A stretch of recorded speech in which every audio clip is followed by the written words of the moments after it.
حضرت علی کہتے ہیں ہم نے کہا اب جنت مانگے گا یہ حضور سے؟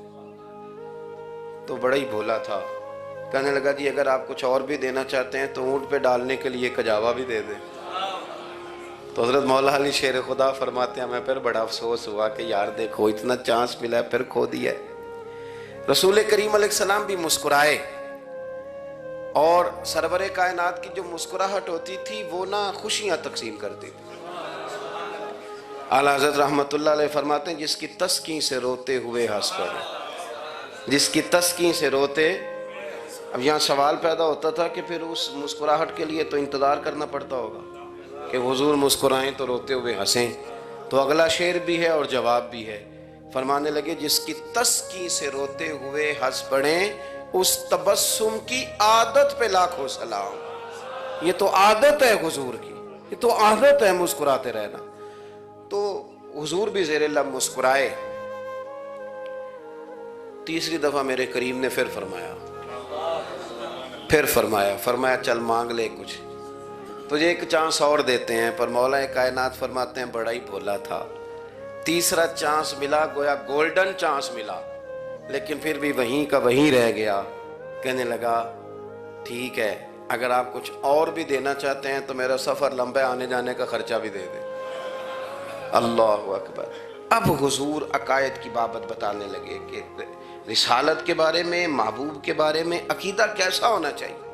تو حضور علیہ السلام فرمانے لگے تجھ سے تو وہ بنی اسرائیل کی بڑھیا ہی اچھی تھی۔ یا رسول اللہ صلی اللہ علیہ وسلم کون سی؟ تو حضور فرمانے لگے جناب موسیٰ علیہ السلام کو حکم ہوا ہجرت کریں، تو آپ جانے لگے، تو پھر ارشاد خداوندی ہوا کہ جہاں حضرت یوسف علیہ السلام مدفون ہے، آپ کا مزار پر انوار ہے، اگر آپ کو جانا ہے تو پھر ان کے تابوت کو بھی آپ نکال کر کے ساتھ لے جائیں۔ حضرت سیدنا موسیٰ علیہ السلام نے لوگوں سے پوچھا تمہیں پتہ ہے جناب یوسف کا مزار کہاں ہے؟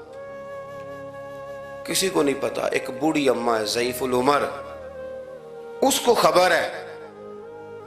حضرت موسیٰ علیہ السلام نے اس سے کہا اماں تو بتائے گی کہ حضرت یوسف کا مزار کہاں ہے؟ تو کہنے لگی بتاؤں گی پر مفت نہیں بتاؤں گی۔ یہ حضور بیان کر رہے ہیں، بتاؤں گی پر فری میں نہیں بتاؤں گی، میں نا مفت تھوڑی بتاؤں گی۔ فرمایا چل تو اپنی قیمت بتا بتانے کی۔ تو کہنے لگی میں اس شرط پہ جناب یوسف کے مزار کا پتہ بتاؤں گی کہ آپ مجھے جنت میں وہ والا گھر دیں گے جس کے پڑوسی جناب موسیٰ علیہ السلام ہو۔ آپ کے پڑوس میں گھر چاہیے، تجھ سے تجھی کو مانگ کے میں نے مانگ لی ساری کائنات، وہ والا مکان چاہیے جس کے پڑوسی آپ ہوں۔ تو حضرت موسیٰ کلیم فرمانے لگے اماں چل جنت مانگ، تو نبیوں کے قریب مکان مانگ رہی ہے، وہ تو بڑا اونچا درجہ ہوگا، تو بڑی دور پہنچ گئی، اتنی بڑی سوسائٹی میں پلاٹ مانگ لیے، وہاں پہنچ گئی۔ تو بوڑھی کہنے لگی ٹھیک ہے پھر اگر یہ معاملہ ہے تو پھر ختم ہو گئی بات، اگر آپ نہیں بتاتے تو جائے میں بھی نہیں پتہ بتاتی۔ یا وہ اڑ گئی، ٹھہر گئی، اور اڑی بھی کس طرح؟ یہ بھی میرے اللہ کی توفیق، میری طلب بھی تو تیرے کرم کا صدقہ ہے، میری طلب بھی تو تیرے کرم کا صدقہ ہے، یہ پاؤں اٹھتے نہیں بلکہ یہ اٹھائے جاتے ہیں۔ تو وہ کہنے لگی میں نہیں پھر بتاتی، آپ کسی اور سے پوچھ لیں۔ جناب موسیٰ خاموش ہوئے تو ارشاد خداوندی ہوا کلیم اپنے پڑوس میں مکان دینے کا وعدہ آپ کر لیں اور مکان انہیں میں عطا کر دوں گا۔ تو حضور سید عالم صلی اللہ تعالی علیہ وسلم نے اس بدو کی موجودگی میں تربیت فرمائی صحابہ کی، یہ چیزیں بھی حضور نے عطا فرمائی۔ لیکن جب تمہیں کہا جائے مانگو تو پھر یہ کریم رسول کا دروازہ ہے، مانگیں گے مانگے جائیں گے اور منہ مانگی پائیں گے۔ سرکار میں نہ لا ہے نہ حاجت اگر کی، تو افکار کا حسن، نظریات کی پاکیزگی۔ ہمارے ہاں نا آج کل جو ہمیں لیکچر دیے جاتے ہیں نا، بالخصوص جو طلباء سائنس پڑھتے ہیں، تو وہ جب سوالات اٹھاتے ہیں تو اس میں کچھ ایسی چیزیں بھی آتی ہیں۔ یہ ابھی کورونا کے حالات جب پچھلے دنوں چل رہے تھے تو اس وقت 2-3 قسم کے لوگ ہوئے۔ ایک تو وہ ہوتے ہیں جو بالکل نہیں ڈرتے، کہتے ہیں چھوڑو جو ہوگا دیکھا جائے گا، اور ایک وہ ہوتے ہیں جو اتنا ڈرتے ہیں کہ بیچارے اپنے سائے سے بھی ڈرنے لگ جاتے ہیں۔ تو یہ دونوں باتیں جو ہیں یہ درست نہیں ہیں۔ درست کیا ہے کہ آپ احتیاط بھی کریں گے پر بھروسہ اپنے رب کریم کی ذات پر کریں گے، بھروسہ اللہ۔ تو لوگوں کو ڈرایا جاتا ہے، اور جو خوف پھیلایا جاتا ہے ہمارے ہاں وہ بڑا عجیب قسم کا انداز ہے. قبر کو کھڑکی کوئی نہیں ہوتی، دروازہ کوئی نہیں ہوتا، آکسیجن کیسے جائے گی؟ یا آپ کبھی ٹویٹر پر مختلف بڑے لوگوں کے پیغامات دیکھیں تو موت کے بارے میں جب وہ چیزیں شیئر کرتے ہیں تو عجیب سا رنگ اس کا محسوس ہوتا ہے کہ اللہ جانے یہ بیچارہ کہاں کھڑا ہو گیا ہے. اور خوف، اور لوگ اس کا ذہن بنا کے ڈرتے ہیں. ڈرنا چاہیے، ضرور ڈرنا چاہیے، لیکن ایک بات یاد رکھیں، حضرت مولا علی فرمایا کرتے تھے کہ ڈرنا تو اپنے اعمال سے چاہیے اور ان کو درست کرنا چاہیے. ڈرنا تو اس چیز سے چاہیے کہ کیا ہم نے وہ رستہ اختیار کیا ہے جو قبر کو بالکل تنگ کر دے گا، جو جہنم کے گڑھوں میں سے گڑھا بنا دے گا. اگر وہ رستہ ہے اور اس پر آپ چلے ہوئے ہیں، آپ سخت ہو گئے ہیں، آپ نے سوچنا چھوڑ دیا ہے، آپ نے حقوق العباد کے معاملے کو ترک کر دیا ہے، آپ اپنی طبیعت کے لحاظ سے لوگوں کو ستانا مشغلہ بنا بیٹھے، آپ حلال حرام کی تمیز چھوڑ گئے، نگاہوں کی صفائی سے لے کر رزق حلال کو پیٹ میں لے جانے تک اگر غیر محتاط ہو گئے تو پھر تو خوف کھائیں.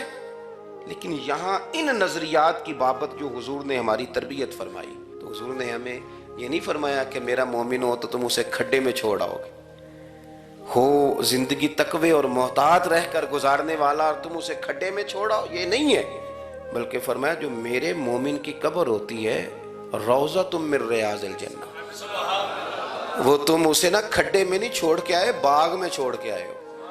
آپ باغ کا تصور کریں پھر قبر کو سوچیں. نہیں، باغ میں چھوڑ کے، اور باغ بھی معمولی نہیں، جنت کے باغوں میں سے باغ، جنت کی کیاریوں میں سے، روضۃ من ریاض الجنہ. اب ذرا اس اینگل سے آپ اپنی قبر کو سوچیں، اس رویے کے ساتھ.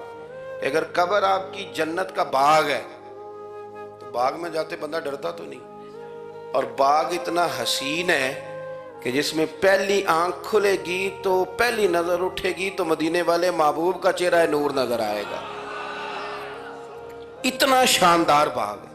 آپ اس کی رعنائی، اس کا حسن اور اس کی خوشبو کو ملاحظہ فرمائیں. تو حضور نے نا ہماری تربیت فرمائی. میں اکثر کہا کرتا ہوں احباب سے کہ انسان 10-15 سال کے بعد پردیس سے واپس لوٹے اور ماں اگر موجود ہو نا گھر میں، اتنا تگڑا استقبال کرتی ہے کہ مزہ آ جاتا ہے. اس کا بس نہیں چلتا، مکان بھی نہیں بنا دے، فلانی چیز بھی نہیں لے آؤ، میرا پتر آ رہا ہے، فلانی بھی. تو سالوں بعد بندہ گھر لوٹے تو ماں اتنا استقبال نہیں کرتی جتنا قبر میں اللہ کی رحمت بندے کا استقبال کرتے. اس لیے جب یہ سوچ بن گئی تھی نا صحابہ کی حصول جنت کی، تو پھر ان کو لگاؤ ہو گیا تھا. پھر دنیا کی زندگی، جاہ و جلال، مال و دولت اتنا زیادہ وقت نہیں رکھتا تھا ان کی نظر میں. پھر وہ سمجھ گئے تھے اس بات کو کہ کن فی الدنیا کانک غریب و عابر سبیل. سمجھ گئے تھے کہ یہ مسافر ہے ہم یہاں. اور وہ پھر اتنا زیادہ اپنے ذہن پہ چیزوں کو سوار نہیں کرتے تھے، محسوس کرتے تھے کہ اتنی زندگی ان کی ہے، اتنی زندگی ان کی گزر گئی ہے، محسوس کرتے تھے.